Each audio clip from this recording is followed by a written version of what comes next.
Flyover से। मैं हूं सफीउल्लाह, आप देख रहे हैं 4TV खबरनामा। सबसे पहले नजर डालते हैं सुर्खियों पर। एमआर प्रॉपर्टीज मामले में पूछताछ के लिए केवीपी रामचंद्र राव की तलबी। 3 फरवरी तक सीबीआई रिपोर्ट की अदालत में पेश किए जाने का इम्कान।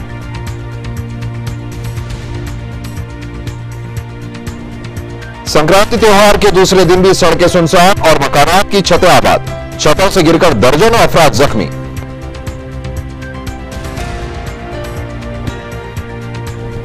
ईदगाह मिराला पर सुन्नी दावत इस्लामी का 2 रोजा इज्तिमा, हजारों अफराद की शिरकत।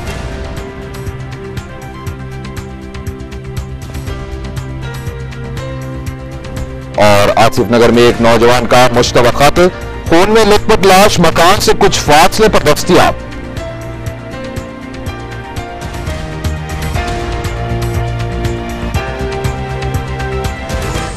और अब खबरें तफसील से।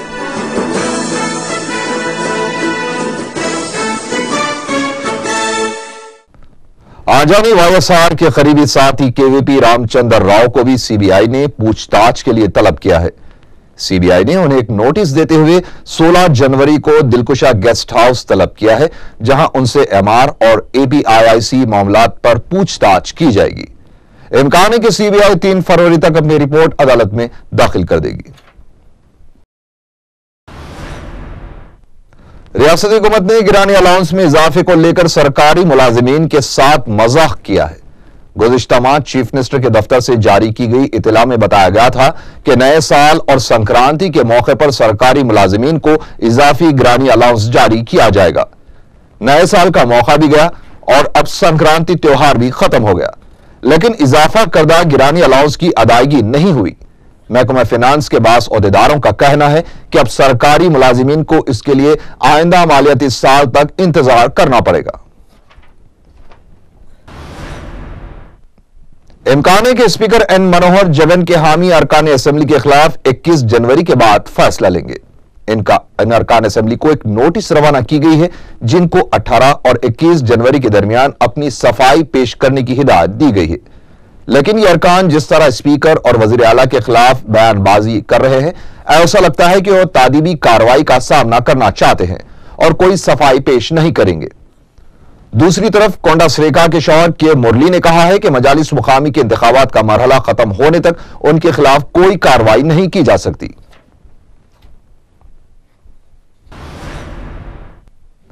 रुकन असेंबली अफसर खान ने टोली चौकी और किले गोलकुंडे के इलाकों में 50 लाख रुपए लागती कामों का इफ्तिताह अंजाम दिया। उन्होंने मीडिया को बताया कि इस रकम से NP2 पाइपलाइन और सीसी रोड के काम अंजाम दिए जाएंगे। उन्होंने मीडिया को बताया कि मज़कूरा प्रोजेक्ट्स के लिए मुतालिका महकमे से 50 लाख रुपए मंजूर किए गए हैं। उन्होंने बताया कि जमाई कुंटा वाक़े गोलकुंडे के कब्रिस्तान की अहाते की दीवार के काम को भी बहुत जल्द मुकम्मल कर लिया जाएगा। इस मौके पर साबिक डिप्टी मेयर व मुतालिका कॉर्पोरेटर जाफर हुसैन मेराज भी मौजूद थे।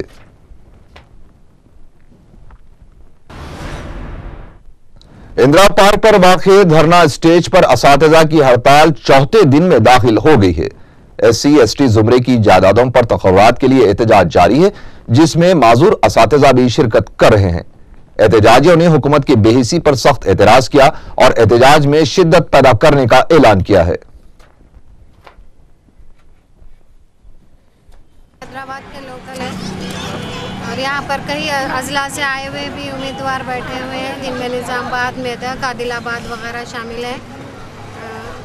आज हम लोग DSE 2006 और 2008 के क्वालिफाइड उम्मीदवार अपना हक मांगने के लिए बैठे हुए हैं। जो SC/ST के जो सीट्स है, पोस्ट है, उनको रिजर्व करते हुए अहल उम्मीदवार ऐसे SGT और UPT जो अहल उम्मीदवार हैं, उनको ये पोस्ट दिए जाने चाहिए।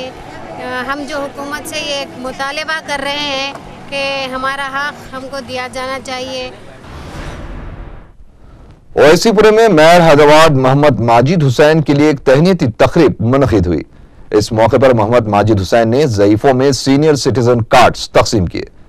उन्होंने इनके इंतखाब के लिए सदर मजलिस बैरिस्टर असदुद्दीन ओवैसी का शुक्रिया अदा किया और इस अज़्म का इज़हार किया है कि वह बेहतर से बेहतर खिदमात अंजाम देंगे। मेयर हैदराबाद का ताल्लुक इसी इलाके से है और वो मुतालिका रुकन बल्दिया है। ओवैसीपुरा फसलांसर के अवाम में गैर मामूली जोश और खरोश देखा गया। माजिद हुसैन की कसरत से गुलपोशी की गई।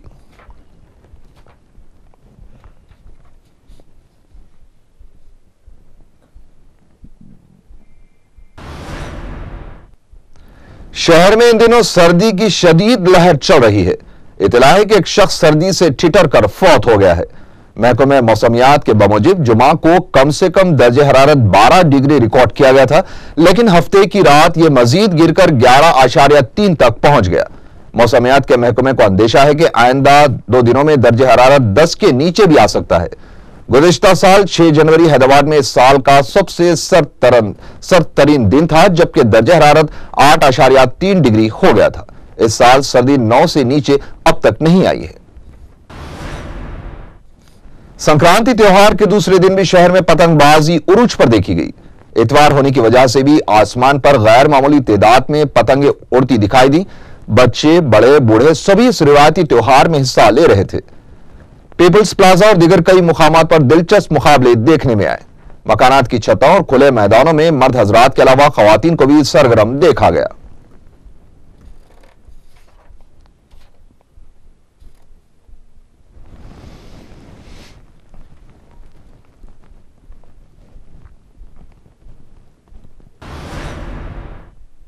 शहर में पतंगबाजी के दौरान छतों और दीगर मुकामात से गिरकर दर्जनों बच्चे व जवान जख्मी हो गए। उस्मानिया दवाखाने में कई जख्मियों को लाया गया।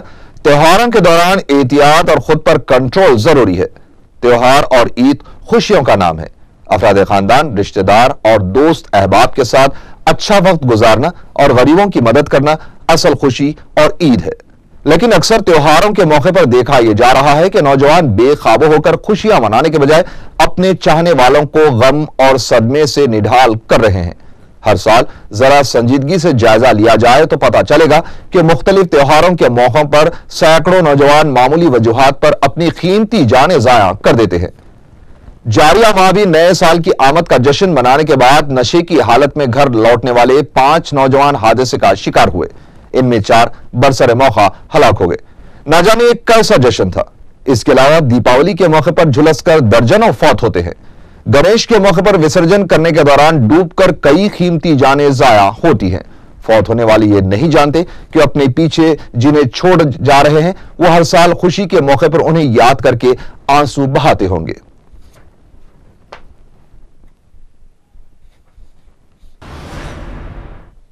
टीआरएस की जानिब से वेंकटगिरी यूसुफगुड़े में रैली निकाली गई। टीआरएस के रुकन असेंबली हरीश राव ने भी इस रैली में शिरकत करते हुए परचम कुशाई की। उन्होंने मीडिया को बताया कि टीआरएस और जेएसी ही अलहदा रियासत तेलंगाना के लिए संजीदगी से जिदोजहद कर रहे हैं। उन्होंने वजीर आला किरण कुमार रेड्डी, टीडीपी के सरबराह नारा चंद्रबाबू नायडू और वाईएस जगनमोहन रेड्डी पर तनकीद करते हुए कहा कि ये लोग पुलिस सिक्योरिटी में तेलंगाना के इलाकों के दौरे कर रहे हैं, जिसमें रायलसीमा के गुंडों और पुलिस की ज्यादा तादाद रहती है। उन्होंने कहा कि अवाम कांग्रेस से बेजार आ चुकी है और वह आम इंतखाबात का बड़ी बेसब्री से इंतजार कर रही है। उन्होंने मजीद कहा कि 20 जनवरी को टीआरएस, जेएसी, तेलंगाना के तलबा और बीजेपी का एक इजलास मुनक़द किया जाएगा, जिसमें तहरीक के मुस्तकबिल के लाए अमल पर फैसला लिया जाएगा।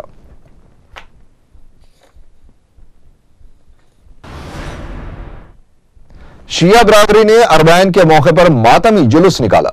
सैकड़ों अफराद ने जुलूस में शिरकत की और जंजीरी मातम किया।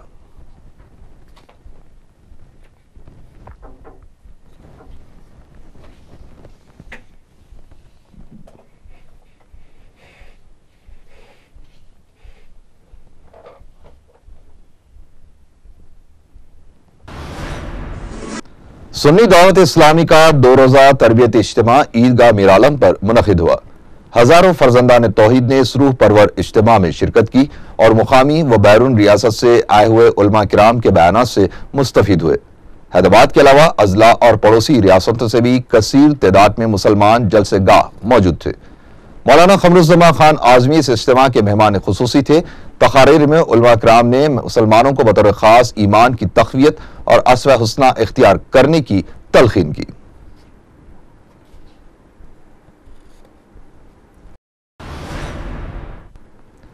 बारकस कम्युनिटी हॉस्पिटल अरबाब मजाज की तवज्जो का तलबगार है, जहां पर एक तो कई बुनियादी सहूलतों का फुकदान है, तो दूसरी तरफ मौजूदा सहूलतों की खातिर ख्वाह इस्तेमाल नहीं किया जा रहा है।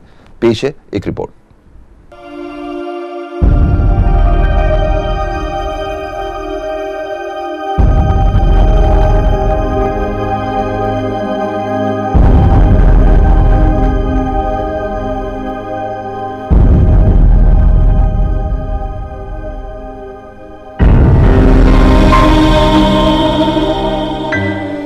बारकस में कायम गवर्नमेंट कम्युनिटी हॉस्पिटल के लिए रियासती हुकूमत की जानिब से फंड्स मंजूर किए जाकर करीब 1 साल हो रहा है, लेकिन आज तक हॉस्पिटल के मसाइल हल नहीं हुए। 50 बिस्तरों वाले इस हॉस्पिटल में मज़ीद बेहतरी के इक़दामात तो दूर की बात, यहाँ मौजूदा वसाइल का भी सही इस्तेमाल नहीं है। ऑपरेशन थिएटर बराए नाम होकर रह गया है। इस हॉस्पिटल में जहां रोज़ाना औसतन 80 मरीज रुजू होते हैं, इन पेशेंट वार्ड्स भी ठीक ढंग से इस्तेमाल नहीं किए जा रहे। फरवरी 2011 में इस हॉस्पिटल के लिए 1 करोड़ रुपए मंजूर किए गए ताकि इसे 100 बिस्तरों वाला हॉस्पिटल बनाया जा सके, लेकिन 50 बिस्तरों की देखभाल भी नहीं की जा रही है। हाल ही में मजलिस-ए-इत्तेहाद मुस्लिमीन ने जिले कलेक्टर को एक दरख्वास्त भी रवाना की, लेकिन इस पर खातिर खाह रद्द अमल देखने में नहीं आया। ना ही यहाँ पार्किंग के लिए मुनासिब जगह है और ना ही मरीजों की सहूलत के लिए किसी कैंटीन का इंतज़ाम है। साफ सफाई का इंतज़ाम तो इतना नाक़िस है कि ऐसा लगता ही नहीं है कि यह दवाखाना है। दरवाजे टूटे हुए, लाइट के खटकों की कोई मरम्मत नहीं, हर तरफ कचरा पड़ा हुआ, गंदा पानी बहता हुआ। सिम का यह हाल को उसको ढकने में किसी को दिलचस्पी नहीं।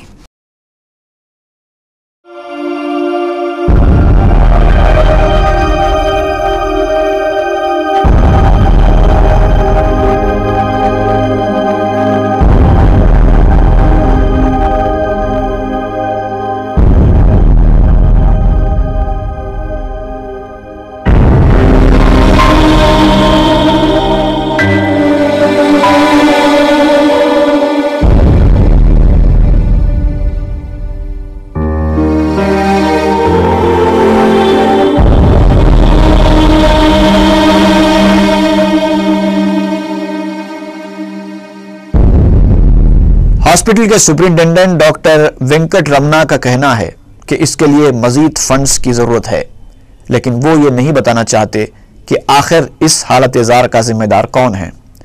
सुपरिंटेंडेंट होने की हैसियत से उनकी क्या जिम्मेदारियां हैं। Public representatives of this Barkas area represented the matter to the collector and higher authorities for the conversion of this 50-bedded hospital into 100-bedded hospital. Regarding this, I have not received any written order from the collector or government. Only DCHS Hyderabad district asked me to send the proposal for conversion of the CHC into 100-bedded hospital. At present, 500 to 900 of outpatients are coming to the CHC every day, but they may come with two-wheeler, sometimes four-wheeler, or some emergency vehicle ambulances may come into the CHC. If near hospital are definitely the number may go into higher. So we don't have adequate area for parking if the community health center is converted into 100-bedded hospital. And also, if this area hospital becomes area hospital, we have to provide a diet for the inpatients.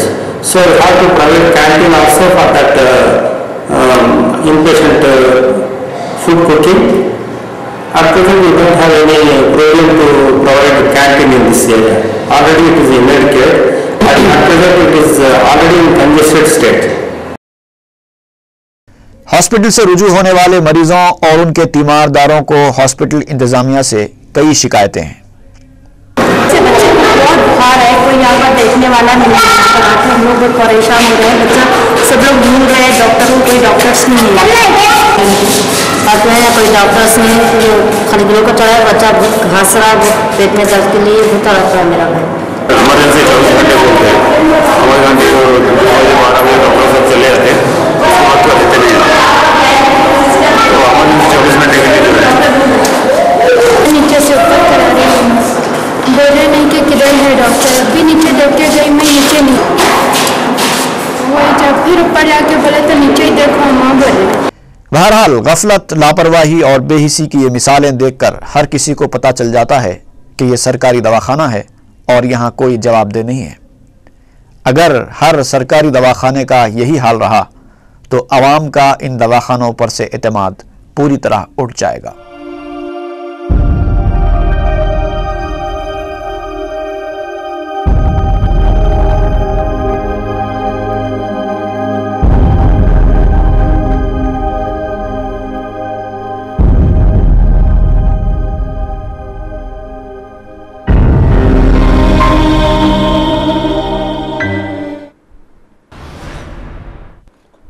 Samad Ustad wrestling competition के ज़ेर एहतमाम सुल्तान शाही MCH ground पर कुश्ती के final मुकाबले मुनक़िद हुए, जिसमें 15 अखाड़ों के पहलवानों ने हिस्सा लिया।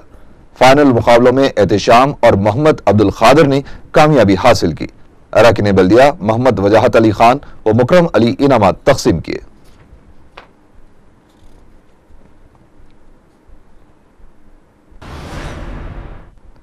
करीमनगर के हादसे में शदीद जख्मी होने वाले 2 नौजवान मोहम्मद अहमद और अब्दुल्ला ने इलाज के लिए मदद की अपील की है। इन दोनों ने बताया कि इस हादसे में चंद अफराद हलाक हो गए थे और वो किस्मत से बाल बाल बच गए। अमन नगर वारिसगुड़े के रहने वाले मोहम्मद अहमद तालिब इल्म हैं, जबकि अब्दुल्ला ऑटो रिक्शा चलाते हैं। मोहम्मद अहमद की रीढ़ की हड्डी में गैप आ गया है और अब्दुल्ला के हाथ पैर पर शदीद नौयत के जख्म आए हैं और फिलहाल ये दोनों गांधी हॉस्पिटल में ज़ेरे इलाज है।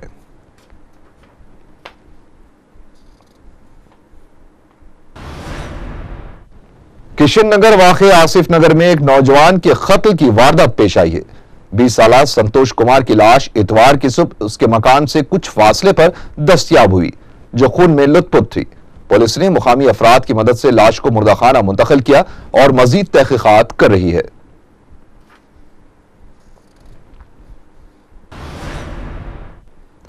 सीताराम बाग के इलाके में एक ऑटो ट्रॉली ड्राइवर ने फुटपाथ पर सो रही खातून पर ट्रॉली चला दी। बताया जाता है कि हफ्ता और इतवार की दरमियानी शब ऑटो ट्रॉली ड्राइवर रमेश ने नशे की हालत में खातून को निशाना बनाने के बाद खंबे को भी टक्कर दे दी।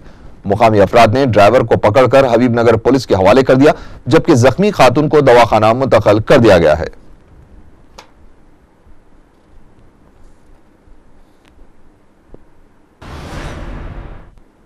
गोपालपुरम पुलिस ने तलाशी मुहिम के दौरान एक शख्स को गिरफ्तार करके इसके कब्जे से मसरूखा ऑटो रिक्शा बरामद कर लिया। Sub inspector Gopalapuram police M Ramesh ने 4 टीवी को बताया कि संक्रांति त्योहार के मौके पर नॉर्थ जोन डीसीपी की हिदायत पर उन्होंने 14 जनवरी की शब भोलकपुर के रहने वाले तरकारी फरोश बी गोपाल से इसके ऑटो रिक्शा के दस्तावेजात पूछे, जिस पर वो नहीं बता सका। जिस पर पुलिस ने शुबे की बुनियाद पर उसे अपनी तहवील में लेकर पूछताछ की तो उसने अपने जुर्म का इतराफ कर लिया और बताया कि इसका ज़ेर इस्तेमाल ऑटो रिक्शा मसरूखा है। इसने मजीद बताया कि सन 2009 में बसों और ट्रेनों में पॉकेट और मोबाइल फोन उड़ाने के इल्जाम में चिलकलगुड़ा पुलिस ने उसे गिरफ्तार करके जेल भेज दिया था।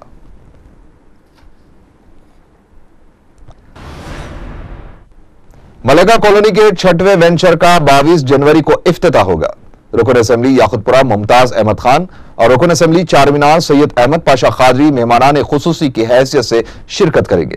मैनेजिंग डायरेक्टर फारूक अशरफ ने बताया कि इनके साबिक वेंचर्स इफ्तिताह के रोज ही कामयाबी से तकमील को पहुंच गए थे।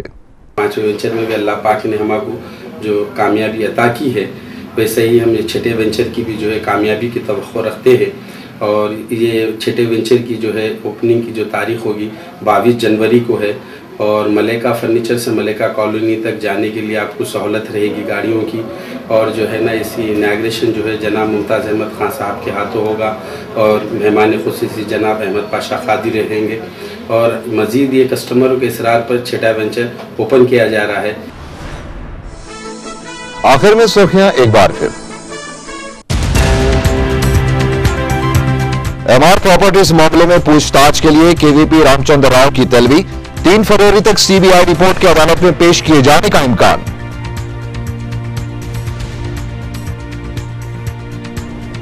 संक्रांति त्योहार के दूसरे दिन भी सड़कें सुनसान और मकानात की छतें आबाद। छतों से गिरकर दर्जनों अफराद जख्मी।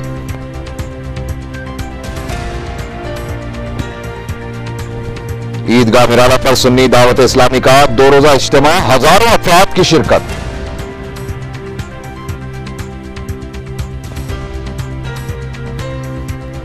और आसिफ नगर में एक नौजवान का मुश्तबा कत्ल, खून में लथपथ लाश मकान से कुछ फासले पर दस्तयाब।